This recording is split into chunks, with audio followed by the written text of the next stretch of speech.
Hello, bonjour à toutes et à tous, bienvenue sur Misscom, je suis Karen Aigri, révélatrice de personnalité d'entreprise et je vous retrouve aujourd'hui lundi pour un Comme Attitude. Le Comme Attitude, c'est une émission qui vous parle de stratégie de communication et marketing parce que voilà, on reste large dans les sujets pour justement vous proposer les bonnes pratiques pour votre marketing, pour votre communication et vous aider au mieux dans sa réalisation puisque vous le savez peut-être à force de m'écouter, votre communication est quelque chose qu'il faut travailler quotidiennement pour pouvoir en tirer le meilleur profit.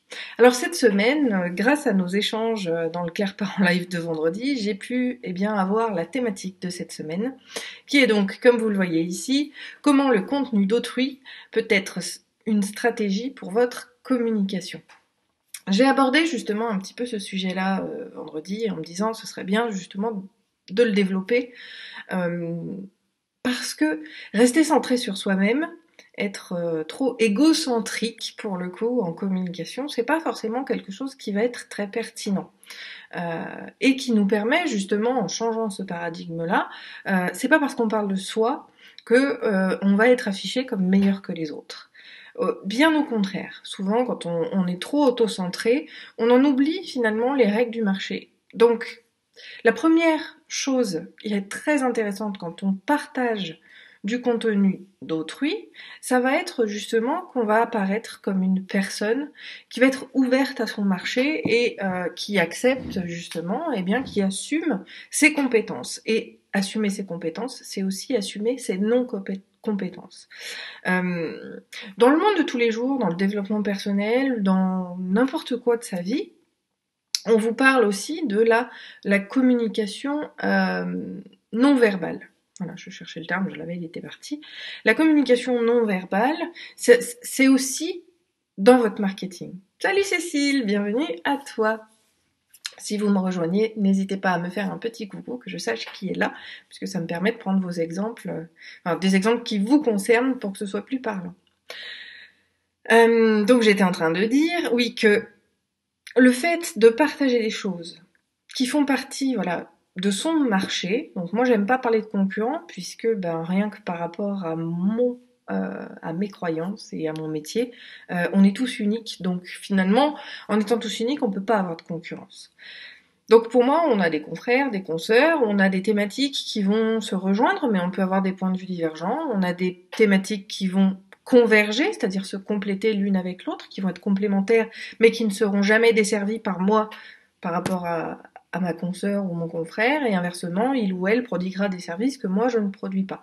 Donc, finalement, partager son contenu, ça va être de mettre en valeur ces choses-là, d'être intéressant en termes de contenu, parce que quand on n'est pas auto-centré sur soi et qu'on met en lumière justement d'autres personnes, ça va attirer davantage de monde. Parce que même si on est dans une communication non verbale, c'est-à-dire que c'est pas ouvertement parlé et dit, les personnes que vous toucherez inconsciemment verront que vous partagez aussi d'autres choses, d'autres personnes, et c'est tout à fait intéressant pour eux. Parce que ça leur permet de compléter les connaissances, de voir des points de vue différents. L'idée n'est pas, bien évidemment, de ne faire que du contenu d'autrui. L'idée, c'est pas de réorienter vos clients potentiels vers ces autres personnes. Quoique, j'ai envie de vous dire, tous vos leads, tous ceux qui vous suivent ne sont pas forcément vos clients. S'ils ne sont pas vos clients, c'est qu'ils sont les clients des autres. Donc autant les orienter vers des personnes qui sont professionnelles et que vous considérez comme professionnelles. Ce sera toujours très intéressant pour eux. Et puis, vous aurez fait de la recommandation. Et dans l'idée, forcément, ça va, pour ceux qui sont convaincus que vous êtes la bonne personne, ça va encore les conforter dans ce sens-là. Et pour ceux pour qui vous ne l'êtes pas, ils auront justement le choix. Mais ils se rappelleront que ils ont été envoyés par vous. Donc ça, c'est vraiment un point très très intéressant. Un autre point par rapport à cette stratégie de contenu, par rapport au contenu des autres, c'est que ça vous permet aussi de créer votre propre contenu. Je m'explique et je vais développer ce point, bien évidemment. Cécile, si tu as des questions, surtout n'hésite pas. Et si vous me rejoignez en live, n'hésitez pas aussi à me dire, à faire un petit coucou pour que je sache qui est avec nous. L'idée, ça va être aussi, grâce au partage du contenu d'autrui, Coucou Jean-Noël. Ah, voilà le deuxième que t'es caché. J'espère que tu vas bien. Bah, moi ça va. Je reviens du sport là, ça y est, un peu mal. Très important pour moi. Donc, par rapport à ce contenu-là, on va effectivement venir, proposer par exemple une version. D'accord. Alors, je vais vous prendre moi mon domaine, ou alors je peux donner le domaine de Cécile. Je vais prendre la sophrologie par exemple. Quelqu'un qui, alors on peut prendre deux axes. Celui de la complémentarité, c'est-à-dire que on a une personne qui va dire la sophrologie c'est bien pour les enfants. Et puis finalement, dans son texte, il y a des points qu'elle aborde pas. Donc toi, ça va te permettre de créer un contenu sur ces points-là que tu penses importants, et tu vas pouvoir rebondir. C'est-à-dire que du coup, la première fois, je vais le diviser en semaines pour faire simple, mais la première semaine, tu vas partager l'article de cette personne-là, et la semaine suivante, tu vas partager ton point de vue à toi. Ce qui fait que ça te permet d'avoir du nurturing content, non pas fait via les clients potentiels, via ta communauté, mais un nurturing content qui va être pris par rapport aux concurrents. L'idée, c'est de pas rédiger la même chose, alors quand je parle de rédiger, c'est de la création de contenu, parce que ça peut être du podcast, ça peut être de la vidéo, soyez à l'aise avec ces contenus-là. Mais vous allez pouvoir justement prendre des points de vue différents, des axes différents, des exemples, pourquoi pas, différents. Ça va pouvoir aussi nourrir votre contenu et vous permettre de vous mettre en avant quelque part. Ça peut aussi, pour rester dans le nurturing content, je vais partager un article sur le logo de quelqu'un d'autre. Et puis, suite à ce partage, j'ai ma communauté qui va me poser des questions. Alors, ça peut être en commentaire, en message privé, en mail. Soyons fous, il y en a de partout. Du coup, ma communauté va me faire son retour vis-à-vis de cet article-là que je vais avoir partagé.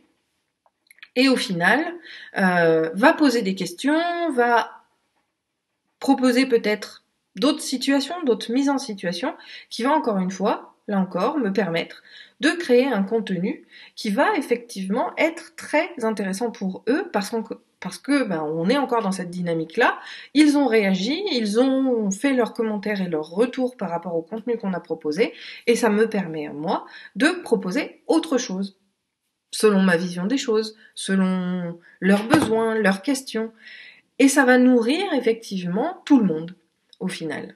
Un autre point très très intéressant, même si c'est une pratique pour laquelle il ne faut pas abuser, l'idée c'est de partager justement le contenu de quelqu'un en signature, et ça on le verra demain avec l'outil que je vous proposerai qui s'appelle Snipply, en vous proposant justement vous comme bon interlocuteur en signature de ce message-là. Moi j'aime bien le faire, surtout sur des points, on va dire, stratégiques, parce que le point de vue des uns n'est pas forcément votre point de vue, et encore moins ceux de vos clients potentiels. Mais le fait de mettre en avant un besoin auquel les gens pourraient répondre, et parce qu'ils font partie de votre communauté, vous pouvez vous placer en tant qu'expert de ce message-là, ou de la thématique qui est abordée. Je vais vous donner un exemple encore. J'essaye de trouver Jean-Noël, mais étant donné que je ne connais pas les services que tu proposes, je ne saurais pas dire. Si, tiens, hop, ça y est, je reviens. Hop, je me remets en condition. Tu as ta chaîne Comment fait ton pâtissier, où tu partages toutes tes recettes sur YouTube.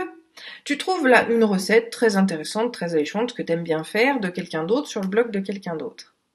Tu vas justement utiliser cette recette-là, et en signature, grâce à l'outil qu'on verra demain, simplement mettre « Vous êtes à la recherche de recettes, suivez ma chaîne ». Et ça fait un point d'ancrage vers ça. Ce que je te propose, Jean-Noël, je te mets au défi de me donner justement, allez, go, un site que t'aimes bien, une recette que t'aimes bien, et comme ça, dans la démo de demain, je te mets en exemple. Ça nourrira ma chronique. Si c'est pas le cas, Cécile, tu peux faire la même chose. Au cas où Jean-Noël ne réponde pas, tu peux très bien me proposer un contenu que tu aimes bien chez autrui qui va être complémentaire à ce que tu fais, et je te proposerai comment réorganiser ça et utiliser l'outil que je vous proposerai demain. On a vraiment un intérêt de partager justement les contenus d'autrui, encore une fois, en toute bonne mesure. en toute bonne mesure. C'est un peu comme, si je prends un réseau social qui marche justement sur cette notion de partage, c'est Pinterest. Pinterest, il faut avoir 80% oui de contenus qui sont à soi, et encore j'ai envie de dire qu'aujourd'hui ça s'amoindrit, il faudrait 70, voilà, en ratio 70-30, 70% qui sont à toi, ou à vous plutôt, et 30% qui vont être des contenus que vous partagez d'autrui. Bon, personnellement, moi je suis à l'inverse, je suis plutôt à 70-30. 70 d'autrui et 30 de moi. Parce que il faut avoir énormément de contenu à partager, ce qui n'est pas évident. On n'est pas des machines, on peut pas produire autant de contenu en général que l'on voudrait. C'est pour ça que j'ai 45 brouillons et que je n'arrive pas à m'y mettre, même si j'ai l'impression que l'élan rédactionnel est revenu. Il faut être présent donc sur ce réseau. Je publie une fois par jour et donc quand j'ai pas de contenu à moi à mettre en œuvre, je vais proposer des contenus d'autrui que je trouve pertinents ou sur des thématiques que j'ai décidées. L'avantage de Pinterest, c'est génial, c'est que c'est à fond sur le personal branding et on peut vraiment parler de tout. Bon, ça fera à mon avis l'objet d'une formation carrément sur la Misscom Academy, voire un plan de formation pris en charge. On verra. Alors, Jean-Noël me dit, perso, je ne fais que des vidéos en ligne, je suis une sorte de prof en ligne. Oui, tout à fait. Et donc, Jean-Noël, comme je te le disais dans l'exemple, c'est que tu aimes peut-être, je sais pas, je vais te dire une grosse bêtise, mais Bernachon, bon, même si c'est des chocolats, ils font des desserts. Tu vas partager leurs recettes et on verra demain, mais c'est pour ça que je te disais, si tu as quelqu'un à qui tu penses et à qui tu aimerais partager le contenu, mets-le moi en commentaire, comme ça je ferai la démo demain directement par rapport à cet outil-là. Mais ça va vraiment être intéressant parce que sur ton marché, les gens vont voir que tu partages le contenu d'un grand chef, d'un grand pâtissier ou d'un grand chocolatier pour le coup. Et vont se dire ah oui pas mal, et ils vont s'intéresser à toi parce que tu as mis en avant, mis en lumière des personnalités diverses. C'est un peu voilà, mais l'idée c'est pas de le calculer. Moi je déteste ça. Il y en a qui vont faire exprès, comme le sujet de l'événementiel, qui est un sujet que je vais aborder puisqu'il y a une masterclass qui est en train de s'organiser sur le sujet. Dans l'événementiel, on est obligé d'avoir, surtout dans l'entrepreneuriat, à l'époque où j'étais salariée, ça se jouait, mais le rapport était complètement différent. Mais sur l'organisation d'un événement, je vais en parler de manière complètement générique, on a des têtes d'affiche qui permettent d'attirer du monde. Et pour moi, ça c'est... Comment dire? Du focusisme. Voilà, il n'y a pas réellement de relation humaine entre les gens, il n'y a pas de valeur, en tout cas ça ne correspond pas à mes propres valeurs. On prend un tel parce qu'il a une tête d'affiche, parce qu'il a un bon réseau et parce que ça va attirer plus de monde pour l'événement. Non, l'idée là par rapport au partage de contenu, c'est vraiment c'est des partages de cœur qu'on va faire, ou de cœur professionnel. Alors de cœur, c'est quelqu'un pour qui on est super fan, un peu comme quand vous partagez mes contenus. Où ça va être justement quelqu'un, c'est pour ça que je vous dis que Pinterest est très intéressant pour ça parce qu'on peut se lâcher. Par exemple, moi mon idole c'est Pink et je pourrais être amenée à partager des pensées qu'elle peut avoir ou qu'elle peut dire, voilà, faire des citations, pourquoi pas vis-à-vis d'elle. Et je vous partage un morceau de moi en fait. C'est pas du tronqué, c'est pas du fabriqué, c'est pas pour pour créer un engouement quelconque à partir d'un fake. C'est vraiment moi, qui je suis et qui j'aime bien et qui je suis du verbe suivre et que j'ai envie de les mettre en avant parce que ça vaut le coup. Un peu comme d'autres entrepreneurs dont je vous parle régulièrement, qui sont pour moi voilà des gens qu'il faudrait suivre ou qui vous inspireront dans tous les cas. Et là, comme on est dans un partage de cœur, forcément, ça va fonctionner parce que, comme je vous le dis, on n'est pas égocentré, parce que ça nous permet de rebondir, parce que ça permet d'ouvrir les champs des possibles. Et forcément, ouvrir les champs des possibles, ça va attirer du monde. Autant ça peut, nettoyer un peu votre propre communauté, autant ça va pouvoir gagner des liens. Pourquoi? Parce que de parler d'autrui ou de promouvoir le contenu d'autrui, il y a de fortes chances aussi que la communauté de cette personne eh bien, par le biais des réseaux, des alertes qu'on a par rapport aux thématiques, bref, pour tout un tas de raisons, va peut-être voir ce partage-là et va se mettre à s'intéresser à vous. Donc, tout le contenu d'autrui va pouvoir être une dynamique aussi pour votre propre rayonnement. C'est pour ça que rester auto-centré, c'est pas forcément c'est bien, mais il faut qu'à 20%, vous ayez aussi autre chose à dire, autre chose que... C'est comme quand je le dis assez souvent à ma communauté, arrêtez de vendre sur ces réseaux sociaux, c'est juste pas possible. Achetez mon atelier, achetez mon atelier, achetez mon atelier. Alors vous le reformulez, mais finalement juste dire ça, ça n'a aucune valeur ajoutée, ça ne donne pas envie aux gens d'acheter vos produits et vos services. Lancer juste une offre pour dire lancer une offre, ça n'attire pas non plus. Il faut faire toute une communication autour. Tout ce qu'il y a, et par exemple, voilà, parler d'autrui, faire un article ou un contenu sur la success story de quelqu'un qui est dans votre thématique et qui est une grande tête d'affiche, mettons, ça va être intéressant par rapport à votre analyse, par rapport au pourquoi, par rapport à tout ce que vous faites. Donc, on a vraiment quelque chose de nourricier à partager les contenus des uns et des autres. Je pense que dans le podcast de la fin de semaine, je casserai tout ce que j'ai dit sur Misscom, puisque j'en ai un qui me brûle les lèvres, c'est sur les palmarès.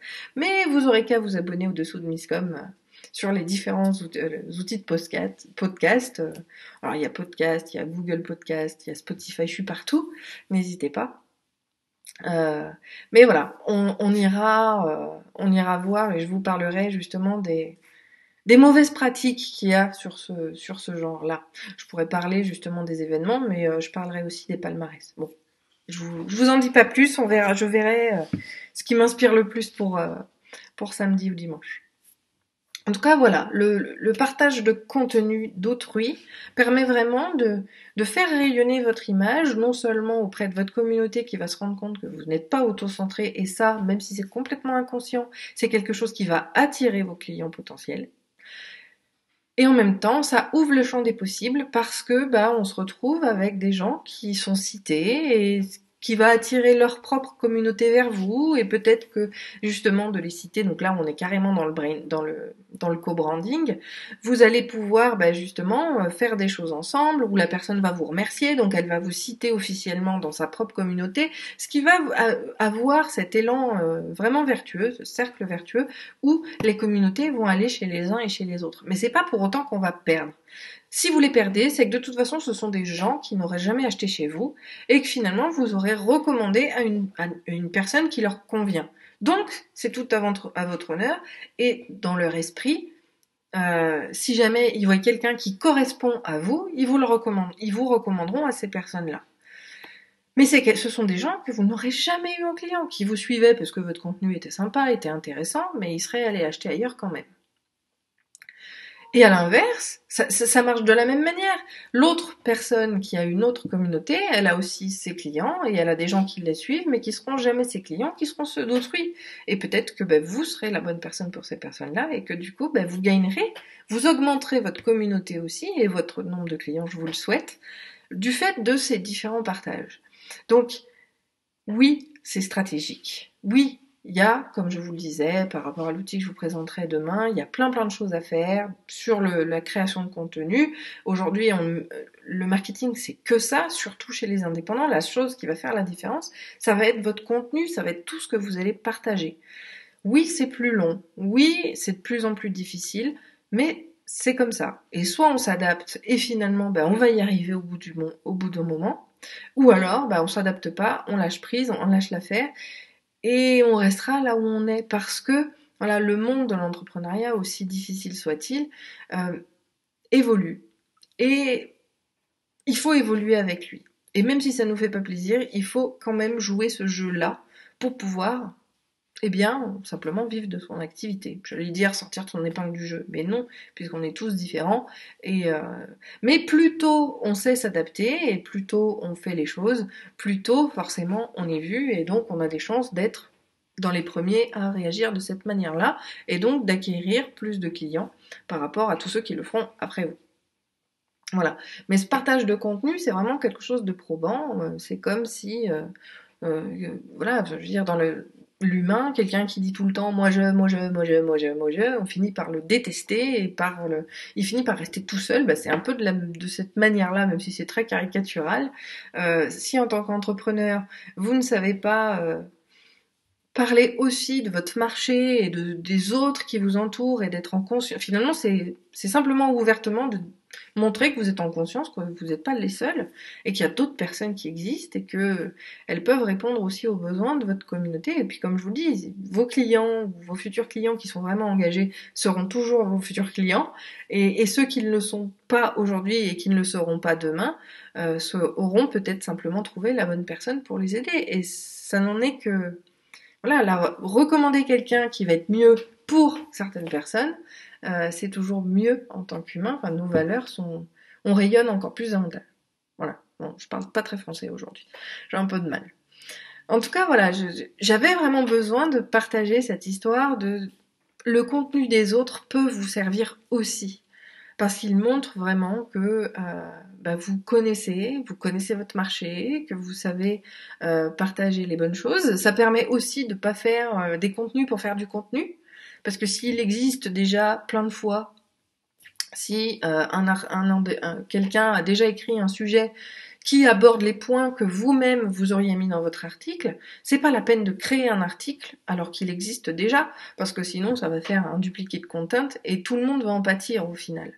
Donc vraiment, affiner les choses et utiliser ce contenu-là pour, rayonner parce que vous faites rayonner les autres. Vous savez, le rayonnement, il s'étend. Et plus on met en lumière, plus on est soi-même en lumière, et mieux c'est, tout simplement, et plus vous existez. Voilà. Si vous avez des questions, n'hésitez pas à les poser. Je suis toujours là pour construire de nouveaux sujets, vous pourrez répondre directement en commentaire. Si vous avez un support de communication à faire améliorer, n'hésitez pas aussi, puisque je suis toujours en recherche pour le chronocom du jeudi, de choses à faire.